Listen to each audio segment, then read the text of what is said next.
Good evening and welcome to Gravitas. I'm Palki Sharma Upadhyay. Let's get started.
If you're tracking India's second wave, you may have come across messages and campaigns to donate blood plasma. If you have recently recovered, donate plasma to help others recover. Families are running from pillar to post to secure plasma in the hope of ensuring the survival of their loved ones. Faced with death, we can and should try everything to survive. But what does science say about plasma therapy? Does it even work? Most international regulators do not recommend it. Studies have shown blood plasma does not help in recovery. So why do doctors in India continue to recommend it? Because our guidelines recommend it. But experts say indiscriminate use of plasma can lead to more harm than good. It can trigger newer mutations of the virus without really helping the patients.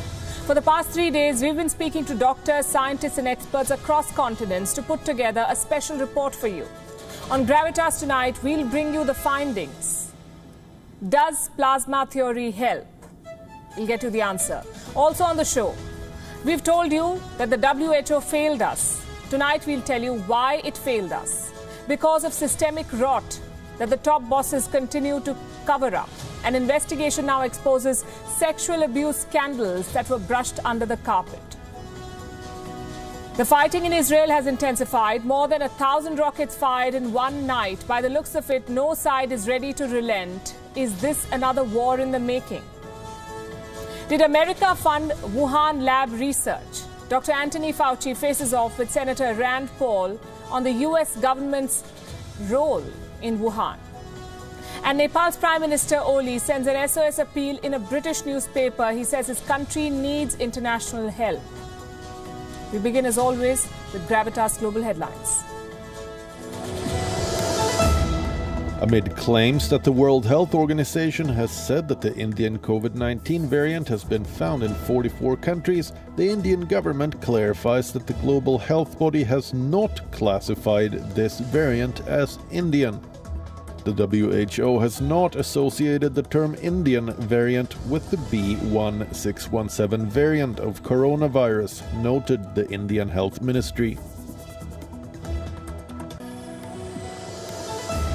Myanmar security forces have arrested 39 people suspected of being behind explosions, arson attacks and trying to get military training with an ethnic minority rebel group. This according to the media controlled by Myanmar's military junta as the country witnesses a wave of small blasts after the February 1st coup. Two senior Trump administration officials will be testifying on the January 6th riots at the U.S. Capitol when they appear before Congress. Former Acting Defense Secretary Christopher Miller is expected to defend his decisions on the day, saying he was concerned that sending troops to the site before the insurrection would fan fears of a military coup. Ukraine has indicted a top opposition figure who is a close ally of the Russian president with treason and attempts to steal natural resources from Russia-annexed Crimea. Viktor Medvedchuk's house was also searched in the capital Kyiv by security service agents. The Taliban seized a district from Afghan government forces on the outskirts of Kabul, ahead of a 3-day ceasefire agreed between the warring sides. The Nerk district is 25 miles away from the Afghan capital in neighboring Wardak province. which has been used by militants as a gateway to reach Kabul and launch deadly attacks. The UK economy contracted by 1.5% between January and March as a result of lockdown restrictions, according to the Office for National Statistics. The quarter slump was lower than feared, due to growth aided by reopening of schools and strong retail sales despite restrictions. At least 42 people have been killed in near-daily protests against the Colombian government since April 28th, according to the country's human rights ombudsman. What began as a protest against the proposed tax reform morphed into a broader call against violence and economic hardship due to the pandemic. Italy's Duke of Savoy causes a furor among members of his family as he names his granddaughter heir to the defunct throne. 84-year-old Vittorio Emanuele di Savoia changed the rules of passing the throne to male descendants. His granddaughter Vittoria will be the first woman to lead the Savoy dynasty. Australian Open champion Naomi Osaka has suffered another early exit on clay, this time in the second round of the Italian Open. The world number 2 committed 37 unforced errors as she was beaten 7-6, 6-2 by American Jessica Pegula. Men's world number 2 Daniil Medvedev has also crashed out following a 6-2, 6-4 defeat to unseeded fellow Russian Aslan Karatsev.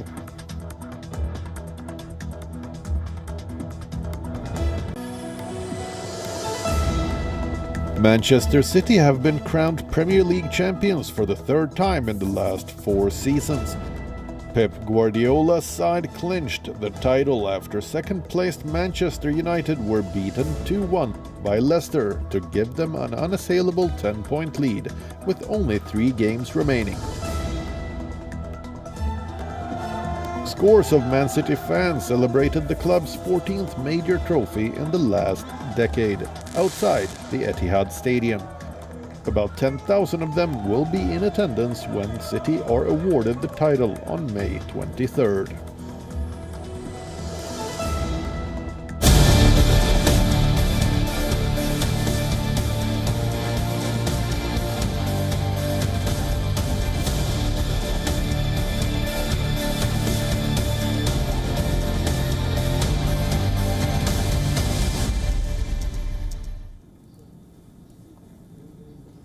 It's not over yet. India has reported a record rise in Wuhan virus deaths. New infections are not falling below the 300,000 mark.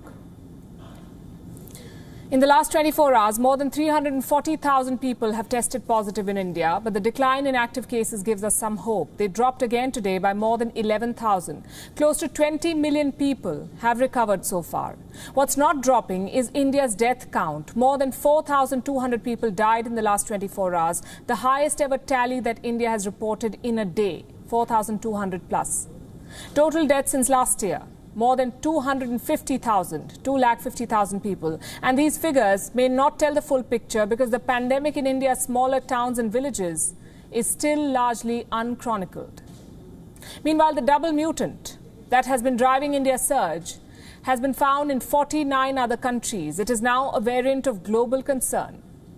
But like always, we come with some good news too. Researchers at the Cambridge Judge Business School have developed a tracker.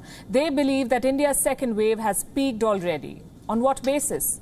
18 states are showing signs of a decline. These include the major hotspots like Maharashtra, Delhi and Uttar Pradesh. Researchers at Cambridge expect the graph to show a fall by the 23rd of this month. But cases could surge in smaller states like Assam, Himachal Pradesh and Tamil Nadu. They have been reporting a rise in infections. The second positive development is this. India could soon have a vaccine for children. The government has approved a trial for Covaxin. It's the Made in India vaccine. It will now be tested on children between 2 to 18 years of age. Reports say 525 participants will be enrolled across multiple locations in India for the first phase of this trial. And after that, the trial will be opened up to a much larger group. We can only hope that the regulators move quickly on this because the virus is not slowing down. More than a year has passed. We still do not have treatments that can knock out the virus. For now, doctors are using old medicines, repurposing old drugs and steroids. And for most patients, they work. But since last year, one method of treatment has got way more attention than it deserves. It is called the plasma therapy. When the pandemic began, convalescent plasma therapy, or simply plasma therapy, seemed like a silver bullet. What does it mean? What is this therapy? It's basically using blood plasma from recovered patients and infusing it into newly infected patients. So if you have recovered, your blood plasma will be injected in a new patient. How does it help? It is believed that with plasma, you also transfer antibodies. And these antibodies from recovered patients to new patients are supposed to boost the immune response of the new patients. As a concept, this sounds like a promising one. But does it work? There is growing evidence now that it doesn't. And yet it is being widely prescribed in India. In fact, there's a frenzy around this. Families are running from pillar to post for plasma of recovered patients for their loved ones. Social media is filled with appeals for help. Techies are building tools to connect donors with recovered patients. Everyone is being urged to donate plasma. But experts are concerned. 18 clinicians, public health professionals and scientists have written a letter. It's on your screen now. This letter is addressed to Professor K. Vijay Raghavan, the principal scientific advisor to the government of India. These experts say India should stop using plasma therapy. And the reason they give is this, I'm quoting, current research evidence unanimously indicates that there is no benefit offered by convalescent plasma. What is this research evidence that they're talking about? That too is part of the letter. In the United Kingdom, a trial was conducted with more than 11,000 patients. They were given plasma therapy. It made no difference. 11,000. Another trial was conducted in Argentina. It was a randomized trial. Half of the patients were given blood plasma. Others got a placebo. Again, it made no difference. India has conducted its own studies. And these studies were backed by the Indian Council of Medical Research, or ICMR. The studies involved 39 public and private hospitals, and this is what they found. Whether it was patient mortality or disease progression, blood plasma made no difference. Despite all of these findings, doctors are widely prescribing blood plasma across hospitals in India. Why are they doing this? Perhaps because they're desperate. They want to try every treatment that's available. But can this trial and error method be dangerous? We spoke to Professor Vivekananda Jha. He is one of the experts who signed this letter, and he says that unchecked use of plasma could lead to more problems. It could potentially give birth to newer variants of the virus, and they could be more infectious. We say this because not only that it doesn't work, it can lead to a number of harms as well. So one of the harms that people have worried about is its potential to promote the development of mutant viruses, which may be even worse than the current virus. The second is it is costly. Third is people often undertake really arduous journey, long, several hundred kilometers of travel just to donate plasma because they think it might be useful. Last year, the Infectious Diseases Society of America made a recommendation. It said plasma should only be used in a clinical trial and not on hospitalized patients. In January this year, Britain halted a study on plasma because there was no strong evidence of benefits. So there's mounting evidence that blood plasma does not help. Yet not only do doctors prescribe it, authorities are running campaigns to encourage plasma donations. Why are they doing it? Because it is still part of India's treatment protocol. The ICMR issues guidelines for doctors around India. Here is what it looks like. A list of what doctors can do for infected patients, which medicines can be prescribed, when should a patient be hospitalized, when should remdesivir be administered, and so on. These are guidelines, and these guidelines still recommend the use of blood plasma, and that's what doctors follow. Even at the All India Institute of Medical Sciences or AIIMS, blood plasma is part of the treatment protocol for patients who have been sick for 3 to 7 days, who show mild to moderate symptoms and are likely to be hospitalized. In those group of patients, the plasma therapy may have a role to play, and it is being there. Therefore, it is also within the guidelines and national guidelines, in the ICMR guidelines, and also we have our AIIMS protocol where we have this blessed spot, which is mild to moderate, those patients getting hospitalized who are not very severely ill and who are immunocompromised or in the elderly group of patients. So not everyone can be given blood plasma. It is for patients whose condition is expected to worsen. They're given plasma therapy within 7 days of the onset of symptoms, not after that. How many patients in India fit this category? There are no official numbers, but anecdotal evidence suggests that such patients make up around 10% of India's caseload. If you have nearly 70% or 80% of patients who would remain mild, who would be in home isolation, who can be well treated at home, this is not indicated. And then you have that severe patients who go on to a ventilator status, who crash, who have very bad outcome, who are there with severe COVID pneumonia and are on ventilators. It's not there. So therefore you have the middle. So what is the percentage? Probably 10% of the whole group of patients who are with COVID. So in conclusion, bulk of the patients do not need blood plasma. And even if they get it, it may not help. On the contrary, blood plasma can lead to serious problems. It can give birth to new and infectious variants. But doctors continue to prescribe it, forcing distressed families to go on a hunt for a cure that doesn't work, that may not work. Governments, civil society groups, and now even courts are looking for ways to collect more plasma. On Tuesday, the Delhi High Court had a suggestion to make to the Delhi government. The judges said that they should chase recovered celebrities and ask them to donate plasma and encourage them to issue a statement asking others to donate. So here's a question. Is blood plasma our only option? Experts say that the medicines and steroids currently in use, along with supplemental oxygen, are good enough. And in the long run, vaccines are the only exit strategy. As I said, making all effort for education and for behavior of the public, it's very important. Second, I think any help from the world with oxygen is essential. And I think the third one is any vaccine is better than no vaccine. That's the rule. So if you don't get Pfizer, take whatever is there. Any vaccination will change the dynamic. Even vaccination that we know that they are better, it doesn't matter. In a level of a country, you have to vaccinate as much as possible. Even one shot is better than nothing. So it's really on vaccination and oxygen, all the rest and behavior. Medicines, oxygen, vaccines. This is what India needs to crush the second wave. Medical authorities and governments should focus on ensuring their supply and stop the hunt for plasma. And it seems like India may be changing its mind already, because reports now say that the ICMR might meet soon to review the use of blood plasma. We'll be tracking that for you.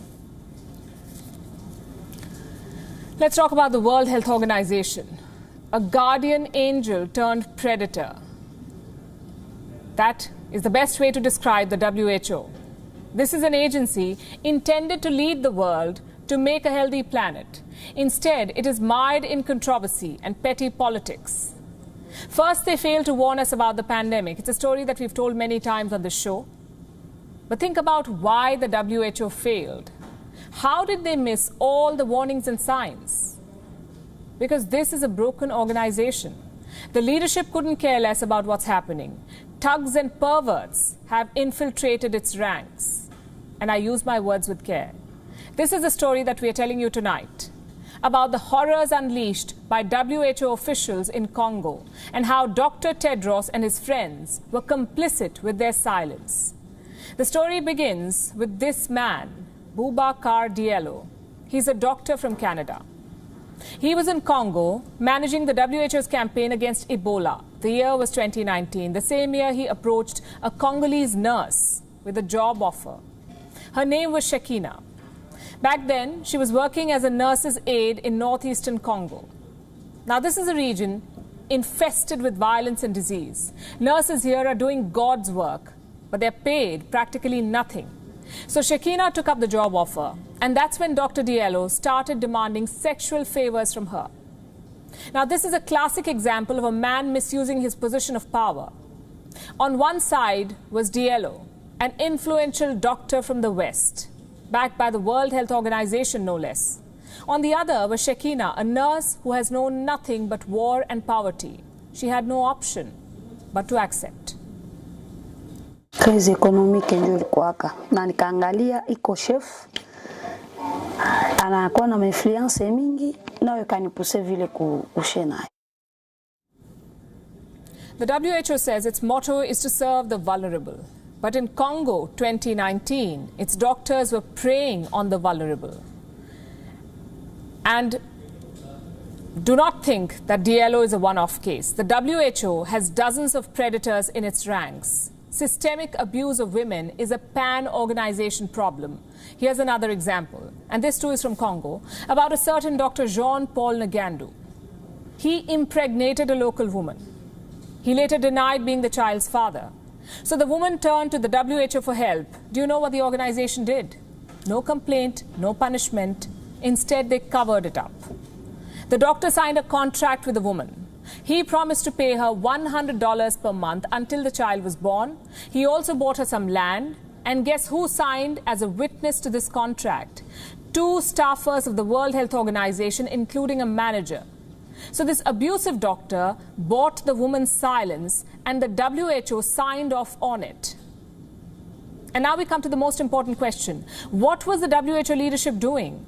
Did they know what was happening in Congo? And if they did, why did they hush it up?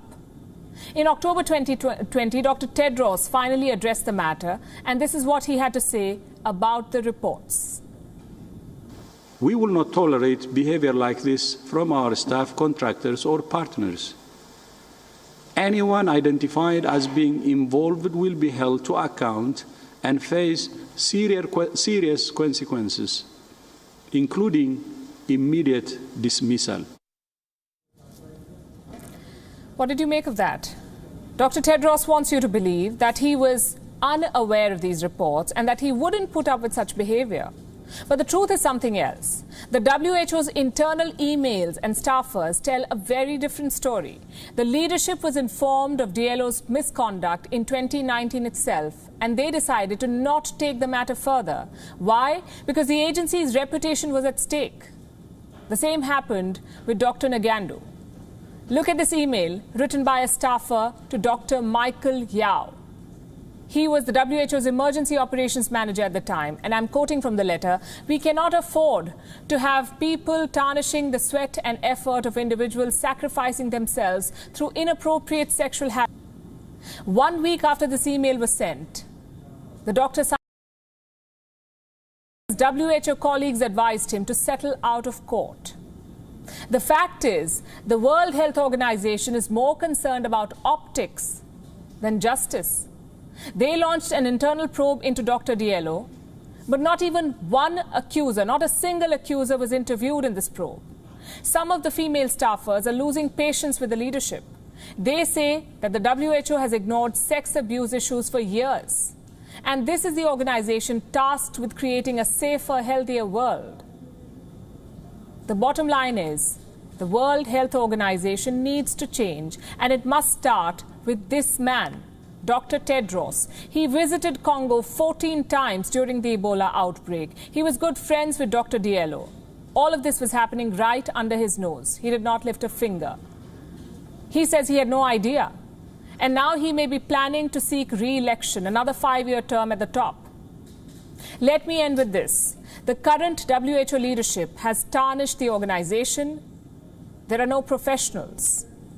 There is no emphasis on science. Instead, they're playing politics and they're appeasing countries. We criticize the WHO for not protecting us against the Wuhan virus, but the fact is we were hoping for too much.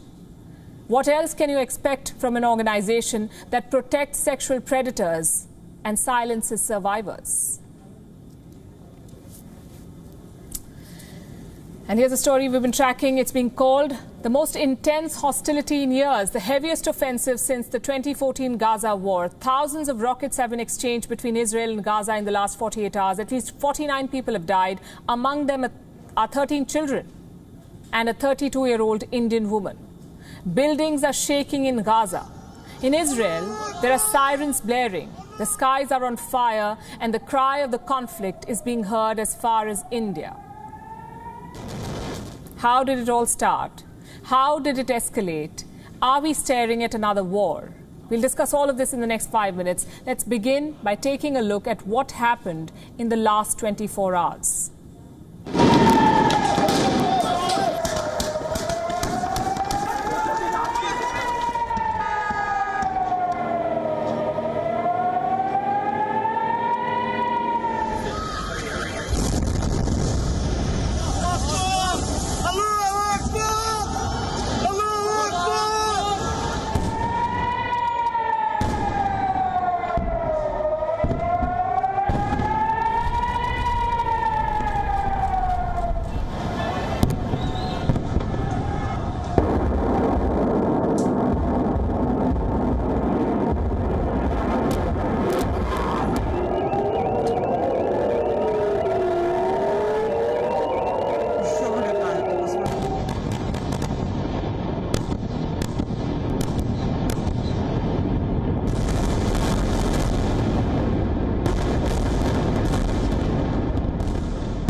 It was the night of the heaviest firing since 2014.